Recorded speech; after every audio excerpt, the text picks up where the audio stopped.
അസ്സലാമു അലൈക്കും വറഹ്മത്തുള്ളാഹി. ബിസ്മില്ലാഹിർ റഹ്മാനിർ റഹീം. ഖുർആൻ പഠിതാക്കളായ പ്രിയപ്പെട്ട സഹോദരന്മാരെ, ഖുർആനിലെ 17ാമത്തെ സൂറത്തായിട്ടുള്ള സൂറത്തുൽ ഇസ്രാ ആണ് നാം പഠനം തുടങ്ങുന്നത്.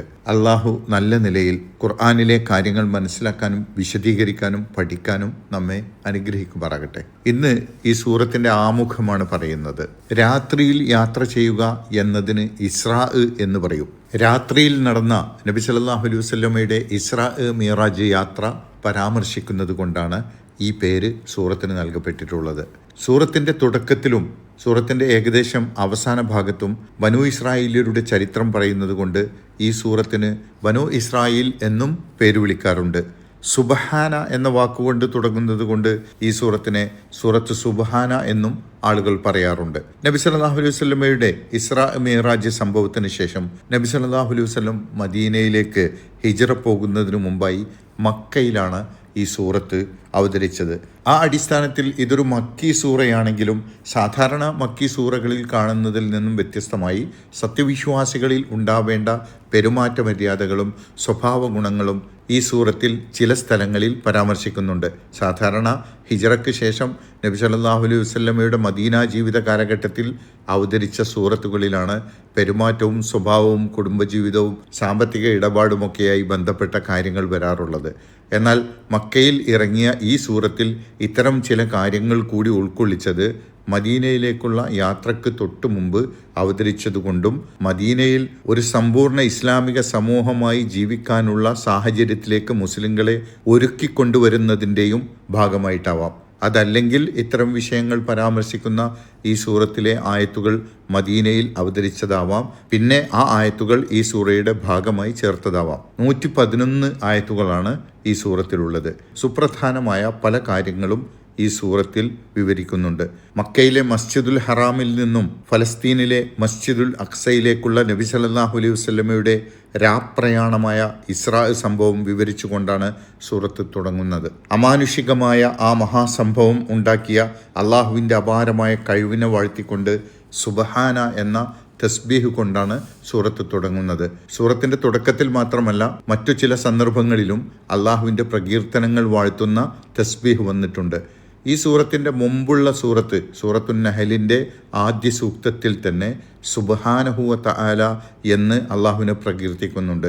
ഈ സൂറത്തിന് ശേഷം വരുന്ന സൂറത്തുൽ കഹ്ഫ് തുടങ്ങുന്നത് അൽഹംദുലില്ലാ എന്ന് പറഞ്ഞുകൊണ്ടാണ്. അതുപോലെ ഈ സൂറത്ത് തുടങ്ങുന്നത് സുബ്ഹാന എന്ന് പറഞ്ഞുകൊണ്ടും ഈ സൂറത്ത് അവസാനിക്കുന്നത് അൽഹംദുലില്ലാ എന്ന് പറഞ്ഞുകൊണ്ടുമാണ്. അതുകൊണ്ട് തസ്ബീഹിൻ്റെയും തഹ്മീദിൻ്റെയും സംരക്ഷണത്തിലുള്ള സൂറത്താണ് ഇത് എന്ന് പറയാറുണ്ട്. മസ്ജിദുൽ ഹറാമിൻ്റെയും മസ്ജിദുൽ അഖ്സയുടെയും പരിചരണം ഇനി മുതൽ നബി സല്ലല്ലാഹു അലൈഹി വസല്ലമയുടെ നേതൃത്വത്തിലേക്ക് നബി സല്ലല്ലാഹു അലൈഹി വസല്ലമയുടെ ഉമ്മത്തിൻ്റെ കൈകളിലേക്ക് മാറുകയാണ് എന്ന സൂചനയാണ് ഇസ്രാ മിഅ്റാജ് സംഭവം വിവരിക്കുന്നതിൽ ഉള്ളത്. അതിനുശേഷം ബനൂ ഇസ്രായേലിൻ്റെ ചരിത്രം പറയുന്ന കൂട്ടത്തിൽ ഇന്ന് ലോകം മുഴുവൻ ശ്രദ്ധിച്ചുകൊണ്ടിരിക്കുന്ന ഫലസ്തീൻ വിഷയത്തിലേക്കുള്ള സൂചനയുമുണ്ട്. ഇസ്രായേലിയർ ധാർമ്മികമായി അധപ്പതിക്കുകയും മഹാഗർവിഷ്ഠരാവുകയും ചെയ്തതിൻ്റെ പേരിൽ അവർക്ക് അനുഭവിക്കേണ്ടി വന്ന 2 മഹാദുരന്തങ്ങളെക്കുറിച്ചുള്ള സൂചനകളിലാണ് ഫലസ്തീൻ വിഷയം ഉള്ളത്. അത് ഇൻഷാ അള്ളാഹ് അതുമായി ബന്ധപ്പെട്ട ആയത്തുകൾ പഠിക്കുമ്പോൾ നമുക്ക് വിവരിക്കാം. ഈ സൂറത്തിൻ്റെ അധിക ഭാഗവും അഖീദയുമായി ബന്ധപ്പെട്ട വിശ്വാസ കാര്യങ്ങളാണ് പ്രതിപാദിക്കുന്നത്. അതോടൊപ്പം വ്യക്തി എന്ന നിലയിലും സാമൂഹ്യ ജീവി എന്ന നിലയിലും ഒരാൾ ആർജിച്ചെടുക്കുന്ന സ്വഭാവ സവിശേഷതകളിലൂടെ അയാളുടെ വിശ്വാസത്തെ ശക്തിപ്പെടുത്താൻ സാധിക്കേണ്ടതുണ്ട് എന്ന് ഈ സൂറത്തിൽ വിവിധ സ്വഭാവ ഗുണങ്ങൾ എണ്ണിപ്പറഞ്ഞുകൊണ്ട് പ്രതിപാദിക്കുന്ന ഒരു ഭാഗം തന്നെയുണ്ട്. വിദ്യാർത്ഥികൾക്ക് സ്വഭാവ ഗുണങ്ങൾ പഠിപ്പിക്കാനായി ഈ ഭാഗം ചില വിദ്യാഭ്യാസ സ്ഥാപനങ്ങളിൽ സിലബസിൽ ഉൾപ്പെടുത്താറുണ്ട്. ആദം ഇബ്ലീസ് ചരിത്രം ഈ സൂറത്തിലും വരുന്നുണ്ട്. ഈ ചരിത്രം വിവരിച്ച ശേഷം ആദം സന്തതികളെ, അതായത് മനുഷ്യരെ അള്ളാഹു പ്രത്യേകം ആദരിച്ചിരിക്കുന്നു എന്ന് സൂചിപ്പിക്കുന്നത് ശ്രദ്ധേയമാണ്. പ്രത്യേകിച്ചും നബി സല്ലല്ലാഹു അലൈഹി വസല്ലമയോട് മക്കയിലെ ബഹുദൈവാരാധകർ സ്വീകരിച്ച നിലപാടിൻ്റെ പശ്ചാത്തലത്തിൽ നബി സല്ലല്ലാഹു അലൈഹി വസല്ലമയും സത്യവിശ്വാസികളും ഏറെ ആദരിക്കപ്പെടുന്നവരാണെന്ന് സൂചിപ്പിക്കുന്നത് ബഹുദൈവാരാധകർ ഇബ്ലീസിൻ്റെ കെണിയിൽ വീണ് തങ്ങൾക്കർഹിക്കുന്ന ആദരവ് നഷ്ടപ്പെടുത്തിയതിനെ വെളിപ്പെടുത്തുകയാണ്. പരലോകത്ത് ചെല്ലുമ്പോൾ ആരും മറ്റൊരാളുടെ ഉത്തരവാദിത്വം ഏറ്റെടുക്കാനുണ്ടാവില്ല. എല്ലാവരും നേർമാർഗം തിരഞ്ഞെടുക്കുക എന്നത് മാത്രമാണ് അവിടെ രക്ഷപ്പെടാനുള്ള വഴി എന്ന ഇസ്ലാമിൻ്റെ അടിസ്ഥാന തത്വം ഈ സൂറത്തിൽ വിവിധ ശൈലിയിൽ ആവർത്തിച്ച് പറയുന്നുണ്ട്. ഖുർആൻ്റെ അമാനുഷികത വിളിച്ചോതുന്ന ആയത്തുകൾ ഈ സൂറത്തിൽ ആവർത്തിച്ചു വന്നിട്ടുണ്ട്. ഖുർആൻ എന്ന പദം ഏറ്റവും കൂടുതൽ തവണ വന്നിട്ടുള്ളത് ഈ സൂറത്തിലാണ്. 11 തവണയാണ് ഈ സൂറത്തിൽ ഖുർആൻ എന്ന പദം വന്നിട്ടുള്ളത്. എല്ലാ കാലങ്ങളിലും പ്രവാചകന്മാരിലൂടെ അള്ളാഹുവിൻ്റെ സന്ദേശം മനുഷ്യരിലേക്ക് എത്തിക്കുക എന്നത് അള്ളാഹുവിൻ്റെ നടപടിക്രമത്തിൻ്റെ ഭാഗമാണ്.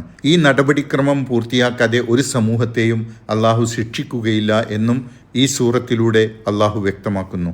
ഉന്നത മൂല്യങ്ങളുണ്ടാവണമെന്ന് പറഞ്ഞ കൂട്ടത്തിൽ മാതാപിതാക്കളോട് നന്മ ചെയ്യൽ, കുടുംബ ബന്ധം ചേർക്കൽ, അഗതികളെ സഹായിക്കൽ തുടങ്ങിയ നല്ല ഗുണങ്ങൾ എടുത്തു പറയുന്നു.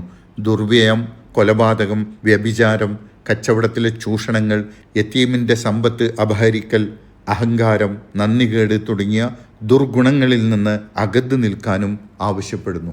ഇൻഷാ അല്ലാഹ് ഈ സൂറത്തിലെ ആയത്തുകളുടെ വിശദീകരണം നാളെ മുതൽ തുടങ്ങാം. അല്ലാഹു സുബ്ഹാനഹു വ തആല അനുഗ്രഹിക്കുമാറാകട്ടെ. അസ്സലാമു അലൈക്കും വറഹ്മത്തുള്ളാഹി വബറകാതുഹു.